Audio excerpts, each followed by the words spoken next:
సరే ఈరోజు భారీ ఎక్స్పెక్టేషన్స్ మధ్య హిట్ 3 రిలీజ్ అయింది. అవును. సో కంపేర్ చేసుకుంటున్నారు జనాలు. ఇంతకుముందు వచ్చిన హిట్ 1 హిట్ 2 ఇప్పుడు హిట్ 3 ఎలా ఉంది అని కంపేర్ చేసుకుంటున్నారు.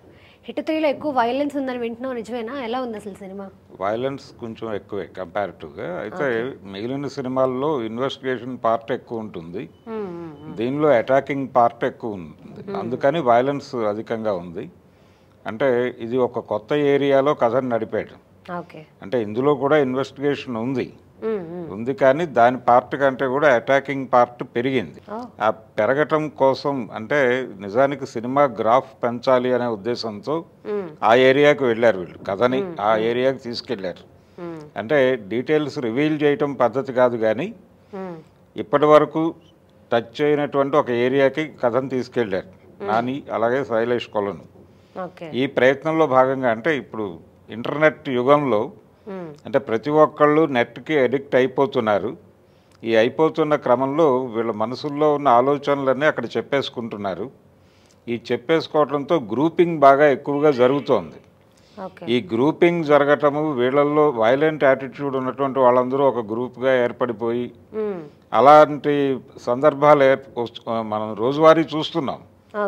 ఈ చూస్తున్నటువంటి అంటే సమాజంలో రకరకాలుగా హింస పెరిగిపోయింది, హింస పెరిగింది, అలాగే మానసిక వైకల్యం చాలా పెరుగుతోంది.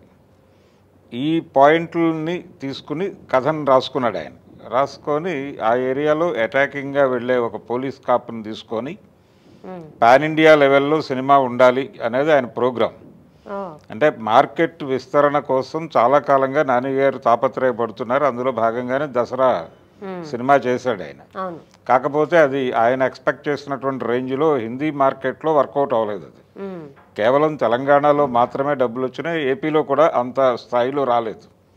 అందుకని ఈసారి ఎట్టి పరిస్థితుల్లోనూ ఆయన మార్కెట్ ఎక్స్పాండ్ అవ్వాలి అనే ఉద్దేశంతో ఈ సబ్జెక్ట్ ఎంపిక చేసుకున్నాడు. ఇది ఎంగేజ్ చేసింది, ఆడియన్స్ని బాగా ఎంగేజ్ చేసింది.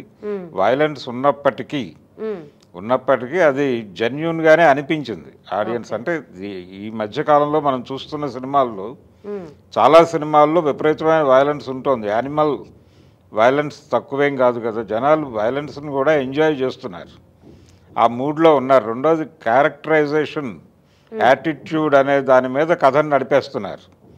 సందీప్ రెడ్డి వంగ తీసినటువంటి సినిమాలన్నిట్లోనూ ఆ ధోరణి కనిపిస్తుంది. కొంచెం ఇందులో కూడా దాన్ని అడాప్ట్ చేసినట్టుగా అనిపించింది నాని క్యారెక్టర్కి. తను ఇప్పటిదాకా బాయ్ నెక్స్ట్ డోర్ లాగా అలాంటి క్యారెక్టర్లు చేస్తూ వెళ్ళాడు. ఇప్పుడు రేంజ్ పెరిగింది, ఆ రేంజ్ పెరగటంతో తను కూడా కొత్తగా కనిపించాడు. ఇప్పటి వరకు చూసినటువంటి నాని వేరు, ఈ సినిమాలో కనిపించినటువంటి నాని వేరు అన్ని విధాలుగాను. అంటే ఇంతకుముందు విలన్ కూడా చేశాడు అతను మోహన్ ఇంద్రగంటి సినిమాలో, మోహన్ కృష్ణ ఇంద్రగంటి సినిమాలో, దానిలో వి అనే సినిమాలో విలన్గా చేశాడు. కానీ ఇందులో ఇంకొక లెవెల్లో ఉన్నాడు. టోటల్ చేశాడు ఆయన. కొంచెం నెగిటివ్ షేడ్స్ అవి నడుస్తాయి ఆ క్యారెక్టర్లు. అవును అవును. ఇందులో ఇంకొంచెం వేరియేషన్ చూపించాడు, కొత్తగా కనిపించాడు టోటల్గా సినిమాలో. అలాగే యాక్షన్ పార్ట్ మొత్తం డిజైనింగ్ బాగుంది, యాక్షన్ కొరియోగ్రఫీ చాలా బాగా డిజైన్ చేసుకున్నారు. అంటే వీళ్ళు మార్కెట్ ఎక్స్పాన్షన్ ఉద్దేశంతోనే చాలా సన్నివేశాలు చాలా ప్రాంతాల్లో తీశారు. జైపూరు, ఇలా సిమ్లా, ఇలా విపరీతంగా టూర్ చేశారు సినిమా సందర్భంగా. అంటే ఈ కేసు ఎలా పట్టుకోవాలి అనే దాంతో అతను ఇన్వెస్టిగేషన్లో భాగంగానే తిరుగుతాడు. ఇలా కనిపించని ఇంకో కథ నడుస్తూ ఉంటుంది దానిలో తెర వెనక. అంటే 2-3 లేయర్స్లో కథ నడుస్తుంది. వాటిని బ్యాలెన్స్ చేసుకుంటూ వెళ్ళే క్రమంలో కొత్త క్యారెక్టర్స్ని ఇంట్రడ్యూస్ చేసుకుంటూ వెళ్ళాడు. ఆ ప్రాసెస్లో చివరిలో ఒక రెస్క్యూ టీం ఎంటర్ అవ్వాల్సిన పరిస్థితి. ఆ రెస్క్యూ టీంకి నాయకత్వం అడవిశేష్ తీసుకుంటాడు. అది కొంచెం క్లైమాక్స్లో ఆడియన్స్ కొత్తగా అనిపించింది. అంటే ఆడియన్స్ని ఎంగేజ్ చేసుకుంటూ వెళ్ళాడు. ఫస్ట్ హాఫ్ కొంచెం ఇబ్బందికరంగా మొదలైనప్పటికీ నెమ్మదిగా కథలోకి ఆడియన్స్ ఇన్వాల్వ్ అవుతూ వెళ్ళారు. అలాగే హీరోయిన్ క్యారెక్టర్కి కూడా కథలో భాగస్వామ్యం ఇచ్చారు. అది అంటే కొంచెం హీరోయిన్ క్యారెక్టర్ ఉండాలి కాబట్టి ఉన్నట్టుగా కనిపించి తర్వాత నెమ్మదిగా కథలో ఇన్వాల్వ్ చేసుకుంటూ వెళ్ళారు ఆ క్యారెక్టర్ని. అలా ప్రతిదీ ఎక్కడా కూడా అంటే ఆర్గానిక్గా ఉండాలి సినిమా అనేది వాళ్ళు టార్గెట్ పెట్టుకున్నారు. ఎక్కడ అంటే గత అనుభవాల దృష్ట్యా కూడా కొంచెం కథ కొత్తగా ఉండాలి, అలాగే టేకింగ్ కొత్తగా ఉండాలి, నాని కొత్తగా కనిపించాలి, ఇలా ఒక స్కీమ్లో వెళ్ళారు. ఇది డెఫినెట్గా వర్కౌట్ అయ్యే పరిస్థితి అయితే కనిపిస్తోంది. సార్ ఇప్పుడు దీంట్లో శ్రీనిధి శెట్టి క్యారెక్టర్ ఎలా ఉంది, ఇంకా సపోర్టింగ్ రోల్స్ ఎలా ఉన్నాయి? శ్రీనిధి క్యారెక్టరు తను ఆ క్యారెక్టర్కి యాప్ట్గా ఉంది. ఓకే. యాప్ట్గా ఉంది. తను ఎంత చేయగలదో అంత చేసింది. అంటే క్యారెక్టర్ నుంచి అది విడిగా లేదు. ఓకే. విడిగా లేదు. తను బాగా ఫిట్ అయింది ఆ క్యారెక్టర్కి. వాళ్ళు చూస్ చేసుకోవటంలోనే అది ప్రదర్శించారు, ఆ తెలివికి తీసుకున్నారు. అలాగే కాపు క్యారెక్టర్ కూడా మిక్స్ అయి ఉంటుంది దానిలో. యాక్షన్ పార్ట్ కూడా ఉంది ఆ క్యారెక్టర్కి. అది కూడా తను బాగానే నటించింది, వర్కౌట్ అయింది. ఓకే. కమర్షియల్గా నానికి ఒక ఇది అంటే అతని కళ పాన్ ఇండియా మార్కెట్ని టచ్ చేయాలి అనేటువంటి కళ అయితే తీరుతుంది ఈ సినిమాతో. ఓకే. ఓకే. శైలేష్ కోల్ను గారి గురించి ఏం చెప్తారు? డైరెక్షన్ తను తను ఇప్పటివరకు చేసినటువంటి సినిమాల ధోరణి వేరు. అంటే యాక్చువల్గా మొదట హిట్ అనేటువంటిది మొదలుపెట్టినప్పుడు ఒక ఇన్వెస్టిగేషన్ ప్రోగ్రామ్, ఒక అపరాధ పరిశోధన నవల చదువుతున్న అనుభూతి కలిగించాడు ఆయన. అలా వెళ్ళిపోయింది సినిమా. కానీ సెకండ్ దానికే ఆయన కొంచెం రేంజ్ పెంచాడు. దీనికి కొంచెం అటాకింగ్ పార్ట్ పెరిగింది. అయితే బయటకు వస్తున్నటువంటి ఆడియన్స్లో చిన్న ఈ అపరాధ పరిశోధన అనేది ఈ సినిమాలో ఇన్వెస్టిగేషన్ పార్ట్ తగ్గింది అనేటువంటి ఒక ఫీల్ కలిగింది అంటున్నారు, మాట్లాడుతున్నారు జనాలు.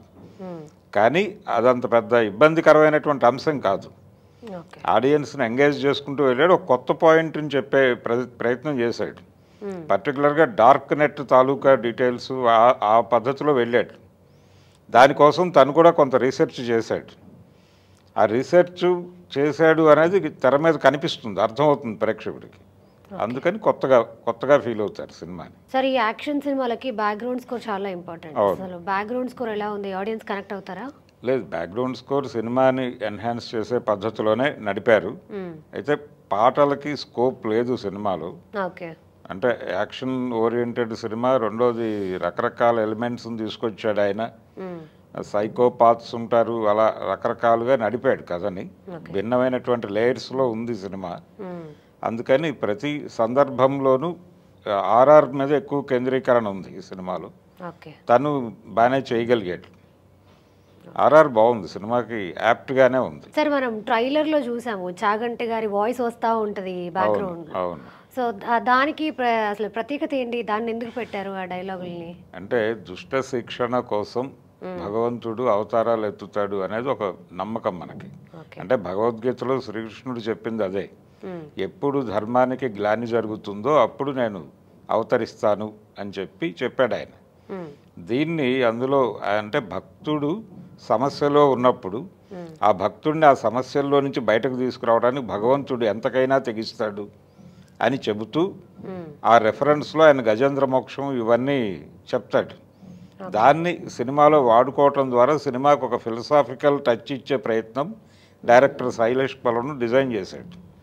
అది ఆ లెవెల్లో ఉపయోగపడింది సినిమాకి. చాగంటి కోటేశ్వరరావు గారికి కృతజ్ఞతలు చెప్పారు వీళ్ళు, థ్యాంక్స్ చెప్తూ ఒక కార్డు వేశారు. ఆ మేరకు ఆయన ప్రవచనాలను వాడుకునే ప్రయత్నం చేశారు. అది వర్కౌట్ అయింది తెర మీద.